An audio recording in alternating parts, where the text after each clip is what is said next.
stuff of life. You know, that's what we're all here for. Yeah. Whether it's dancing in a club or it's like making a hat to shove on some supermodel.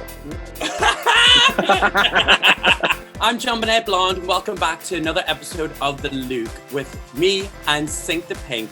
Please welcome Thin Love. I wasn't doing Is it me now? Is it my turn to shine, darling? Hello. Yeah. There she is in all her glory. You look gorgeous. Thank you. A tribute to Sophie, trans icon, gone too soon. I know. I mean, such as for everyone at home today that we're recording this. We obviously seen the sad news that Sophie, the trans producer and sound engineer, has sadly departed us to leave behind a legacy of such great music. And hopefully we can get that Secret Commodica album. We as Sink the Pink girls and working together in creating shows, it's such a collaborative, creative moment. How has your creativity changed, babe, in lockdown? Well, like the journey that I've been on is that so much of my creativity and so much of what I would call my art, you know, performing, doing makeup, doing looks and dancing, like that was all contingent on having spaces that I could show that work.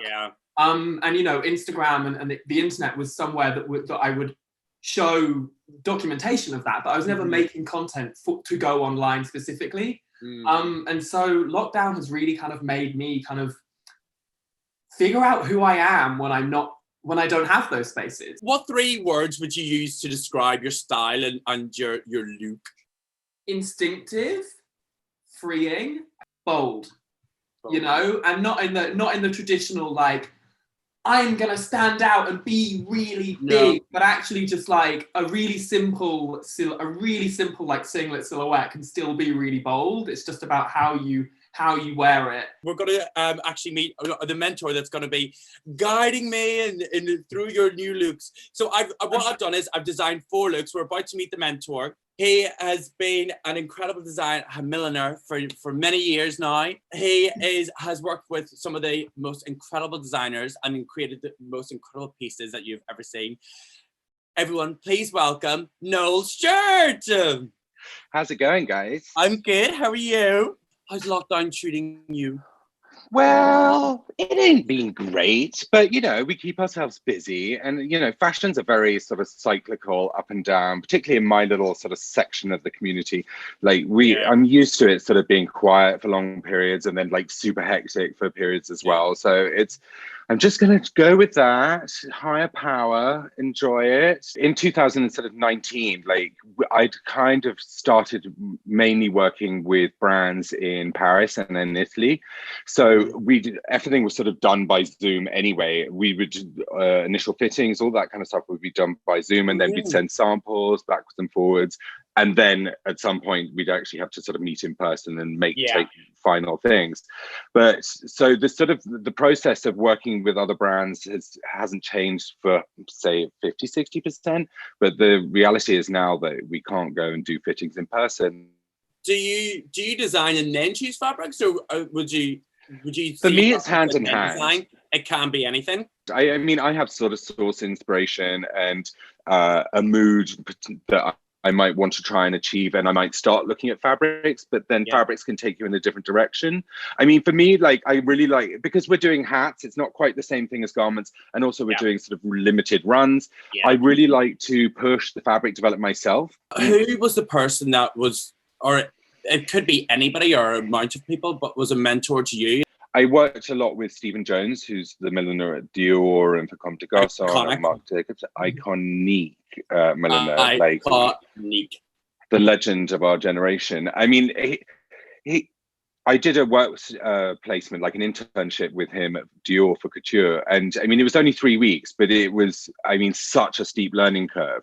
And we'd been working like 3 days solid and not been back to the hotel or whatever. And we did this show, and it was a Tibetan inspired collection. And I mean, it was John Galliano period. So it was maximalism. It was like embroidery, fur, flowers, everything.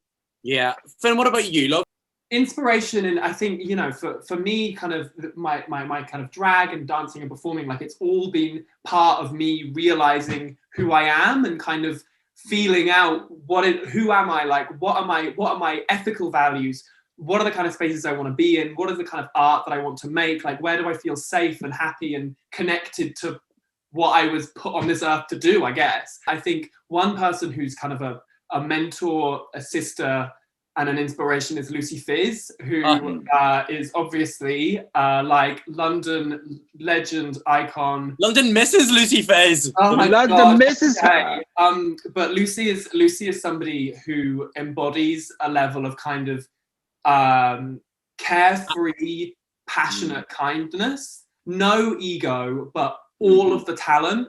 And as a like 19-year-old kind of coming into clubbing and having somebody, I think also we're both trans, and I think we connected with how I think we connected with the fact that dancing has been something that allows us to escape so much of the world, which is so difficult for us, and we never really had to speak about it because we were always dancing about it. And I think back on the years that I've spent dancing with her and the ways that she kind of literally kind of taught me, like, this is how you treat people when you are in a space, providing a space, but when they are actually coming to you, you know, it's about respect, it's about care. When I've been kind of performing and navigating the London scene, Instagram and social media has become more and more kind of important and influential. And Lucy really embodies what it means to like not care, but also just like give all of the energy that you have, because in a world where actually people are so guarded and people are so worried about looking stupid or feeling insecure, actually the most empowering thing to do in a space is to literally just like open your heart and just like give everything you have. And when you do that on the dance floor, when you're giving everything that you have, people respond to that and they give back. No, you talked about there just before as well, like that creating that wow moment. What has been your wow moment? There's been two. Yeah. There's the Celine Dion moment and there's the Monty Couture Kaya Gerber moment. Like either of those, like I just couldn't choose between them. I mean, that wasn't even a happy. That was a self-inducing moment. It was just like it was, put me into a coma, please. That was one of the most insane moments, and it was one of the particularly with Couture, like I just had no idea if it was actually going to happen, because it was so, we had to create, like, glued 3 tables together and cover them in fabric to make a big enough ironing board for that. And then there was like 6 people hand stitching flowers, the kind of thing you can only do in Couture. I was like, I can't believe this is happening. I can't. How do you deal dealing with that Couture, especially when it's Givenchy Couture fabric? I mean, I would be able, like, pricking a finger or like, I bled on that one. I can tell you. And that fabric was so expensive. When they told me, I was like, you what? And it was like only this wide, so we had to graft 2 bits of it. I mean, it was just too much. And all of that, making it's one thing, but then it getting down the runway and it not being a disaster, not falling off, and her feeling good in it, and it being epic. You just have to, fingers crossed, hope for the best, and like off we go. I mean, another moment that I loved, the Cara Delevingne Vogue cover. That was another. That was quite epic. That was also really epic because I had no idea. Like, you didn't? Stylist was like, and it just, no, could you make me this thing? I kind of want this. I'm thinking this. Can you come up with some suggestions? It was Edward, right? Okay.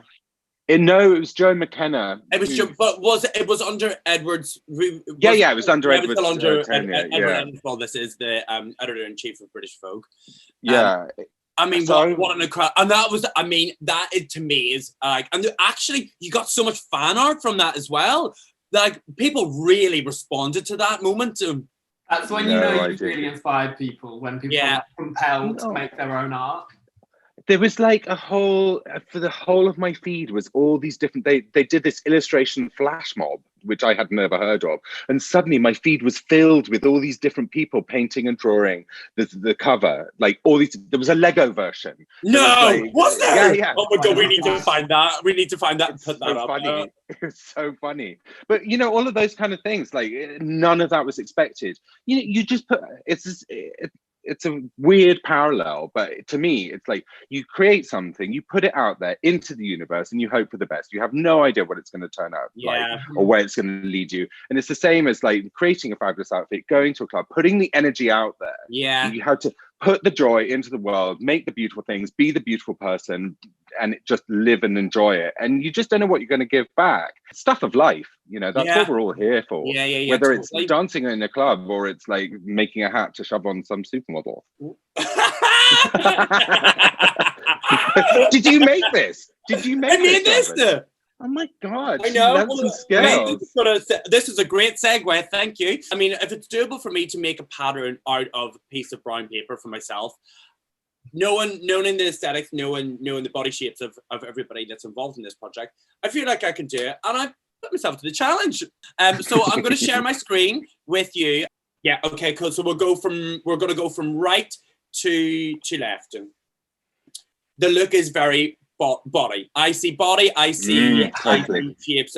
But the lines I feel that I was really inspired by is Jamie Lee Curtis in True Lies.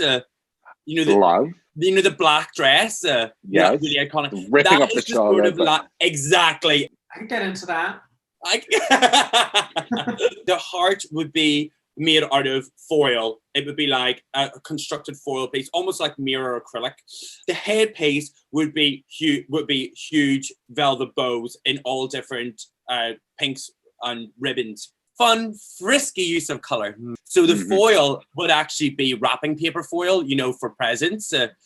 The second from right, we're having like a beret moment here. The only thing that I was thinking for Finn is like, you know, like I think movement is so important, and also particularly, you know, I am hoping that you're going to be able to be dancing very soon in these and enjoying yourself. So I also think it like lighter is slightly better. I mean, one of the questions I would be asking Finn if this was me doing it is like, what do you feel comfortable having on your head? Because not everyone is comfortable having something on their head. I like when I first started looks, I'd always wear berets because I liked the fact that they weren't gendered. I didn't like wigs, so I wear berets. Yeah, it meant that people didn't know whether I was a drag queen or whatever. And then the skirt would be like, I wanted like a folded like organza, something that is gonna float, that there is gonna be movement in it. So something that I could manipulate myself, like by ironing or such. And again, the bow would be a very exaggerated side bow. And they're from right. This is sort of like it's like a bellhop sort of inspired, and it really inspired me from a job that we'd done, the Yves Saint Laurent job that we'd done about 2 or 3 years ago with Sing the Pink. It was very structured. That one was very structured. It was sexy, but this is sex pop. Yeah, I think that was kind of sexy gender fuck person. This is like, she's here for business. And the hat would be almost like a bit like Jackie O, like pillar box, so like just a little very like whoop. But the adornments would be buttons, so it has the inspiration of East London behind it, as in the Pearly Queens. Nice. Pearly pink buttons. A pearly pink button situation, and with that hat, no, would it like making that sort of hat is that could just be really done with cotton and interfacing again, as long as it was stiff. Almost, I want to say a window blind. Oh, like a sort of a buckram kind of thing. Yes, buckram. Sorry, excuse me. Yeah, like I mean, we would do this. There's a variety of different ways that we could do this, but like I think for you guys, like the most simple is going to be interfacing it onto like a buckram and then just cutting it. And I mean, if you can put a wire on the inside, so much the better. It's going to help it hold its shape. But you know, you want to keep it as light as physically possible, and then just like a couple of grips, like that should be really straightforward. Should be really nice. And the thing about the buckram as well is that you can sew feathers onto it and it'll hold it. It won't go wobbling around all over the place. Wobble is not our friend on a hat. And the fourth, but not last least, is well, this is sexy. This is sexy blobby, really, isn't it? Like it's very 90s. It's very 90s sexy blobby. Which, listen, the Blobby family, good friends of mine. I've been to the Blobby house many times, and the Bloblets. I'm just trying to get the blob in. So I love the word blob. It's such a good word. And again, this would be a cotton. Everything would be cotton with foil, but this would also have a huge thigh split. The inspiration actually from this is very Diana Ross on the Cher Show. I don't know if you see the dress Yes. had on it with mirrors, and it's to the floor actually, and it's all mirrors. And my skill sets right now are not to that, but we can adapt. We can adapt. You mean I'm not getting and we can make it happen. mathematical? But obviously, I wanted them really all to like go cut really short, and then again the beret would be a very exaggerated beret, or it could be a very exaggerated Baker style. You know, this like six. Oh yeah, That could a bit also with a slight mod, peak, a bit more mod, exactly. bit Carnaby Street, that kind Very of 60s Carnaby Street. So That they, could be I mean, really they all cute. kind of have a 70s, 60s nod to them. Yeah. It's that sort of, Nod to mod. it's a nod to Mod. mod. Oh my God, title. You've seen these momentarily, but where is your heart lying in this? Do I have to choose one? My heart.